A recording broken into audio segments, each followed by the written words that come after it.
Hello friends, स्वागत है आप सभी का एक बार फिर आपके यूट्यूब चैनल में टीडीएस क्लासेज में। तो आज की वीडियो में हम देखेंगे गृह विज्ञान का लेसन प्लान।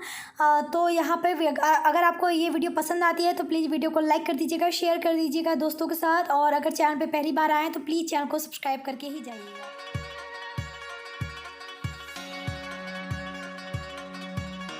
सबसे पहले आप लोग अपना यहाँ पे जिस डेट पे लेसन प्लान बनाएंगे वो डेट, फिर कक्षा 6 के लिए ये लेसन प्लान है। विद्यालय, अपने अपने विद्यालय का नाम लिखेंगे। ये कालांश जो भी आपका होगा लिख लीजिएगा। अवधि 35 मिनट जो भी आपका टाइमिंग है लिख लीजिएगा। विषय गृह विज्ञान है और प्रकरण हमारा है सिलाई कला।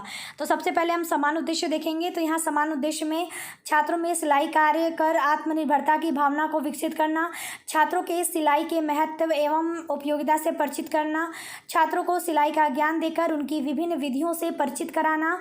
चौथा, छात्राओं में रचनात्मक एवं कलात्मक प्रवृत्ति का विकास करना। पांचवा, छात्राओं को नए डिजाइन बनाने के लिए प्रेरित करना। बात करें अगर इसके विशिष्ट उद्देश्य की, तो यहाँ पे आप इस तरह से लिख सकते हैं।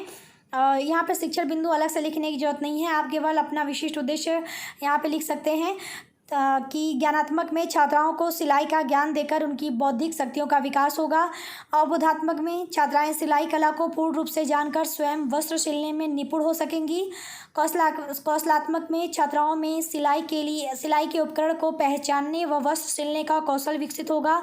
अभिरुच्यात्मक में छात्राएं सिलाई सीखकर घर में वस्त्र सिलने की रुचि उत्पन्न करेंगी।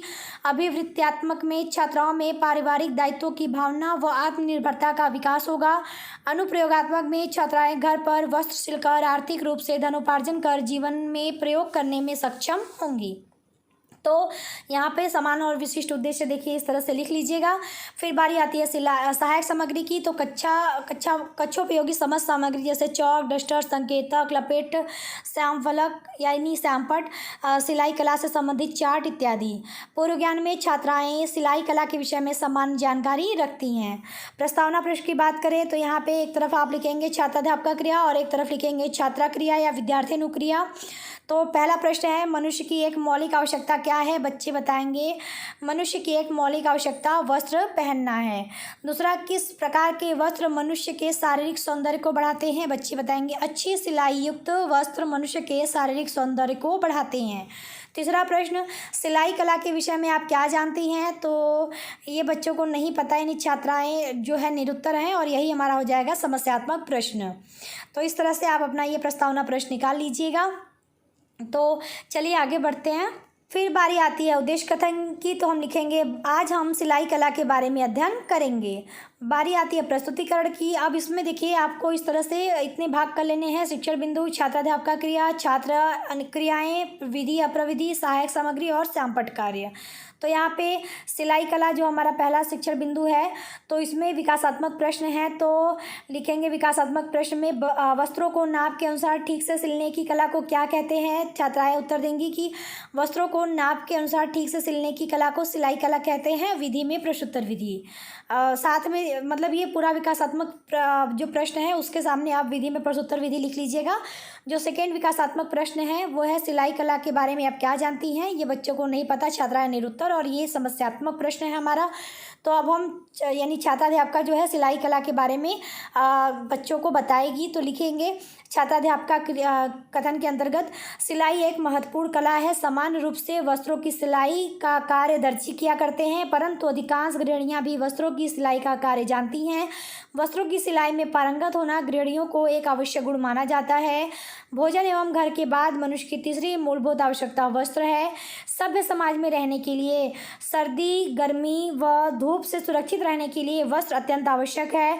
सुंदर वेशभूषा के लिए आवश्यक नहीं कि कपड़ा बहुत बढ़िया हो, यदि उसकी सिलाई सही तरीके से की गई हो तो कपड़े का सौंदर्य निखर उठता है। अतः गृहिणी को सिलाई का ज्ञान होना बहुत आवश्यक है।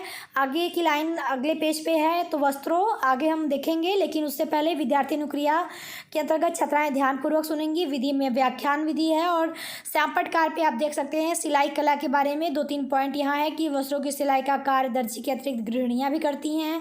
वस्त्रों को नाप के अनुसार ठीक से सिलने की कला को सिलाई कला कहते हैं। सिलाई कला बालिकाओं के लिए अत्यंत आवश्यक है। तो ये आप श्यामपट पे लिख लीजिएगा। बाकी जो हमारा ये अभी छात्राध्यापक का कथन चल रहा है, चलिए इसको हम पहले अगले पेज पे पूरा करते हैं। तो वस्त्रों को नाप के अनुसार ठीक से सिलने की कला का नाम ही सिलाई कला है। बालिकाओं के लिए सिलाई कला बहुत ही लाभदायक व आवश्यक है। तो ये आप छात्राध्यापका क्रिया के अंतर्गत से अपना स्पष्टीकरण जो है, जो छात्राध्यापका कथन है, वो पूरा कर लेंगे पहले शिक्षण बिंदु का। बाकी की चीज़ें आपको मैंने पीछे पेज पे दिखाई दी हैं कि विद्यार्थी अनुक्रिया में क्या लिखेंगे, विधि क्या हो जाएगा, श्यामपट्ट कार्य क्या हो जाएगा, ये सारी चीज़ें। अब से दूसरा शिक्षण बिंदु है सिलाई कला का महत्व और उपयोगिता। तो इसमें विकासात्मक प्रश्न में 2 प्रश्न हैं। पहला, घर पर सिलाई करने से क्या लाभ होता है। दूसरा, सिलाई कला के महत्व एवं उपयोगिता के बारे में आप क्या जानती हैं। तो पहले प्रश्न का बच्चे जवाब देंगी कि वस्त्रों की सिलाई करने से घर पर पैसे और समय की बचत होती है, और दूसरे का नहीं पता तो छात्राएं निरुत्तर रहेंगी और एक तरह से यह समस्यात्मक है। तो अब छात्राध्यापका कथन के अंतर्गत छात्राध्यापका बच्चों को इसके बारे में बताएगी। और विकासात्मक प्रश्न में आप प्रश्नोत्तर विधि लिख लीजिएगा विधि के सामने। अब छात्राध्यापका क्रिया के अंतर्गत लिखेंगे कि सिलाई करना जहाँ एक कला है, वहीं यह गृहिणी के लिए बहुत उपयोगी भी है। वस्त्रों की सिलाई करने से निम्नलिखित लाभ होते हैं। पहला, घर पर कपड़ों को सिलकर पर्याप्त धन की बचत की जा सकती है। दूसरा, घर पर आप बेकार बचे हुए कपड़ों के टुकड़ों को जोड़कर वस्त्र तैयार कर सकते हैं, जिससे बेकार पड़े कपड़ों का सदुपयोग भी हो जाता है। तीसरा, वस्त्र में कितना कपड़ा लगेगा इसका भी अंदाज़ा होना चाहिए, इससे कपड़े व धन की बचत होती है। अगले पेज पे चलिए देखेंगे। उससे पहले छात्रा अनुक्रिया में छात्राएं ध्यानपूर्वक सुनेंगी। विधि में आप लिख लीजिएगा व्याख्यान विधि, और आप यहाँ पर श्यामपट्ट कार्य में सिलाई कला के लाभ में, तो ये हेडिंग डाल के आप श्यामपट्ट कार्य पे लिख लीजिएगा कि क्या क्या लाभ होते हैं। तो आप यहाँ पे स्क्रीन पे देख पाएंगे। मैं यहाँ थोड़ा सा बड़ा करके आपको दिखा दे रही हूँ कि कपड़ों को सिलकर धन एवं समय की बचत, बचे हुए कपड़ों को जोड़कर वस्त्र तैयार करना, घर पर मनपसंद के कपड़े तैयार करना, आर्थिक स्थिति मजबूत करना, बाजार के वस्त्रों के फट जाने पर घर में सिलकर समय की बचत करना।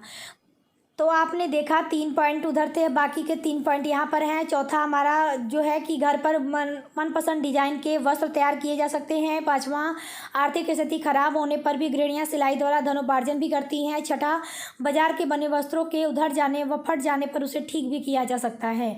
तो ये 6 पॉइंट में आपका स्पष्टीकरण जो है पूरा हो जाता है सेकेंड शिक्षण बिंदु का। और बाकी की चीज़ें आपको पीछे पेज पे ही दिखा दी मैंने। तो अब इसमें देखिए बोधात्मक प्रश्न रखा गया है। तो यहाँ पे पहला है सिलाई कला का क्या महत्व है। दूसरा है समय व धन की बचत कैसे की जाती है। तीसरा है घर पर सिलाई करने के एक लाभ बताइए। चौथा है बेकार पड़े कपड़ों का सदुपयोग कैसे करते हैं। अब पहले प्रश्न का जवाब बच्चे देंगी। सिलाई कला का अत्यधिक महत्व है क्योंकि घर पर सिलाई करने से समय की व धन की बचत होती है। दूसरे प्रश्न का कि घर पर कपड़े सिलने से समय व धन की बचत की जाती है। तीसरे प्रश्न का उत्तर, घर पर सिलाई करने से महत्वपूर्ण लाभ यह है कि आर्थिक स्थिति खराब होने पर गृहिणियाँ सिलाई द्वारा धनोपार्जन भी कर सकती हैं। और चौथे प्रश्न का उत्तर देंगी कि घर पर बेकार बचे हुए कपड़ों के टुकड़ों को जोड़कर वस्त्रों का सदुपयोग करते हैं। विधि में क्या लिखेंगे, प्रश्नोत्तर विधि लिख लीजिएगा, ठीक है। तो ये आपके बोधात्मक प्रश्न हो गए। तो अब चलिए आगे बढ़ते हैं। तो देखिए अब बारी आती है मूल्यांकन प्रश्न की। तो यहाँ पे 5 मूल्यांकन प्रश्न इस बुक में रखे हैं। पहला, सिलाई कला क्या है, घर पर सिलाई करने से क्या लाभ होता है या क्या लाभ है। दूसरा, सिलाई कला का अर्थ एवं महत्व स्पष्ट कीजिए। तीसरा, घर पर सिलाई करने का एक लाभ बताइए। चौथा, सिलाई कला की उपयोगिता बताइए। पाँचवा है बेकार पड़े कपड़ों का सदुपयोग कैसे करना चाहिए। फिर यहाँ पे इन्होंने बहुविकल्पी प्रश्न भी रखा है, सही उत्तर पर चिन्ह लगाइए।